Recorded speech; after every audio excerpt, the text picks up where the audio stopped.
All righty. Logan Paulson was limited today. Everybody else was full. Logan was limited, you said? Yes. What Hamstring and plantar, whatever. Fasciitis. Yep. Just being in your first year here, I know you've had first years in lots of places, I guess, but is there more? It is a losing season. Obviously, you guys want to get wins, but is there a little bit more focus that you sense because this is more of a long-term project, you'll be here for a while, that you sense you can do things that may be beneficial down the road? Does that make sense? Yeah, but, this day and age, a lot of coaches don't have that benefit of knowing they're going to be there for a long time. You're trying to build this team right now, you're trying to win right now, but also in the process develop young talent for down the road. And that's the whole thing about coaching nowadays. And we've got some young talent we're developing, I think, and obviously some veteran guys are still producing at a pretty good rate, but the whole key is to figure out how to get wins no matter who's playing, and in the process trying to develop the guys into future stars.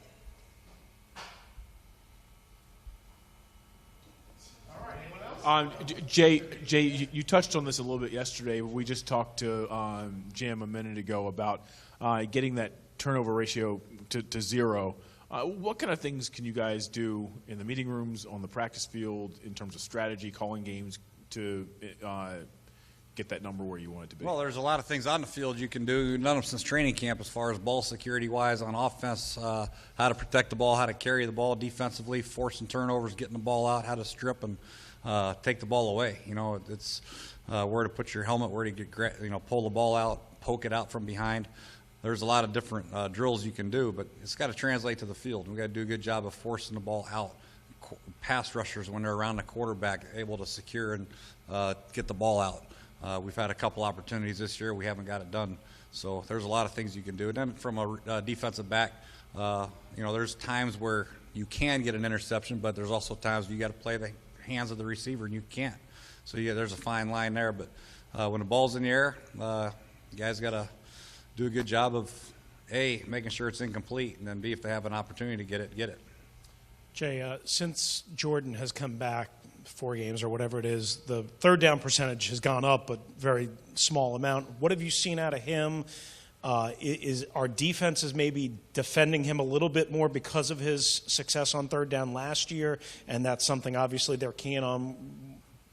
Yeah, I don't know. I think Jordan just getting back into the flow. I think he'll be more of a force on third downs, matching up in certain patterns. But when you have Roy Hallou's done some good things. It depends on the matchup and the team you're playing as far as how you're going to try to attack. Is it a man coverage team? Is it a zone coverage team?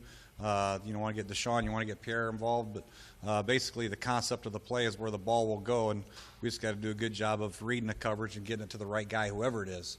But Jordan will have his key looks where if it is man, that he'll get his first crack at it, and we got to do a good job of getting it to him, and he's got to do a good job of getting open.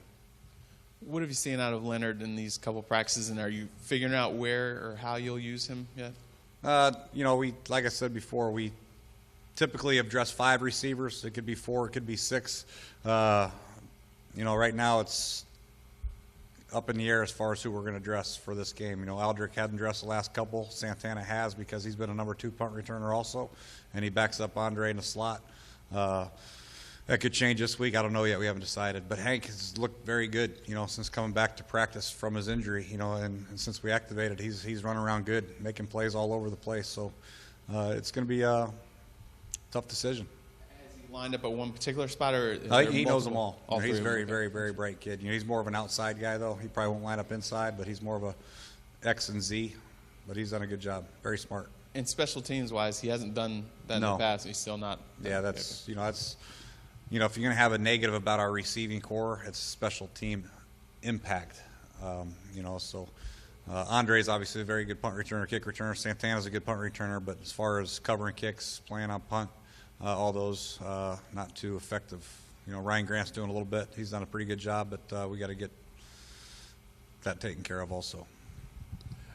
Jay, when you watch film, who do you expect Gerald McCoy to match up against, and what do you guys have to do to neutralize him? It depends on the formation. Most times he's a 3 technique. If a tight end's on the right, then he'll be on Chester. If the tight end's on the left, he'll be on obviously Laval. So it's he's a heck of a player. You know, the big thing is he does a great job at timing the snap count and getting off, and really plays that he doesn't make, he has a lot of impact on because he gets penetration in the backfield and alters the back courses in the running game and makes the quarterback step up where other guys can help out. So it's going to be very important for us to try to neutralize them at the line of scrimmage sometimes with some double teams or change the snap count or what have different blocking patterns and all that, run away from them, run at them. You know, it's but he's an impact player on defense. You can see why they made a priority to sign him for all that money, because he's a dang good player. Obviously, the running game, it hasn't been where you want it to be. What did you see anything over the bye while you were looking back at things? Anything going wrong all the time that you could fix? Any play calls that you might use more? You know, Not really. I think it's I've said it long. It's a combination of things. You know, there's certain things we can do with our interior line, or certain things we can do with our tight ends and our fullback, and of course finding a hole. And then the receivers have some impact also with some of the negative plays as far as that's concerned. But running the ball is not easy. You know, it's people think you just hand it off and run for 250 every game, but it takes a lot of work. You know, it takes a lot of work, and if defenses want to load up the box with 8-man fronts, man, it makes it all the tougher to do it. But I think we're getting better. I think we just got to do a good job of sticking with it, and being that we have stuck with it despite only averaging 4 yards a carry maybe, it has opened up some very, very big plays for Deshaun. I think he's averaging 40-something yards on some of these play-action catches that he's had. So that's a good part about it. So I think the runs will come. The more the play-actions hit, the more the defense might loosen up. We'll have some more good running lanes, hopefully, and we just got to stick with it. Jay, Tarek mentioned Gerald McCoy. Obviously, Michael Johnson was a big free agent import of that, and I wonder, because you guys, as an offense in Cincinnati, went against him every day. What do you see in him? I know he was banged up early in the year. Does he still have that same explosion that he had?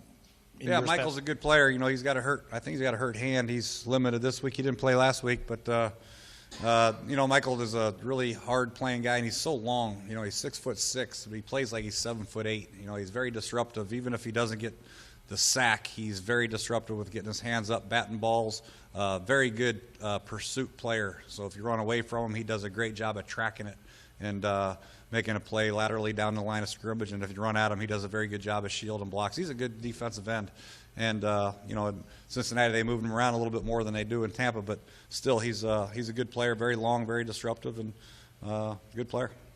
Coach, you're getting to the point in the season now where bad weather, foul weather, stuff like that. I know you went inside today, but are you the kind of coach that likes to keep them outside at times so they can get acclimated to that, or is there a benefit in doing that, or do they just have to be a game day thing where they have to adapt and overcome that? Yeah, we'll go outside from time to time, but, you know, if we have that nice bubble in there, and, you know, if it's real windy sometimes, I don't like to go outside because, you know, you want to be able to try to get the balls thrown down the field and practice the down the field throws if it's really windy or really cold. But there's a time that we'll go outside in the cold. I don't really feel that strongly that you have to practice in what you play in. Sometimes it's good to get some work done. People are a little bit more energetic in the bubble, and you get better work done in the bubble with the good weather in there.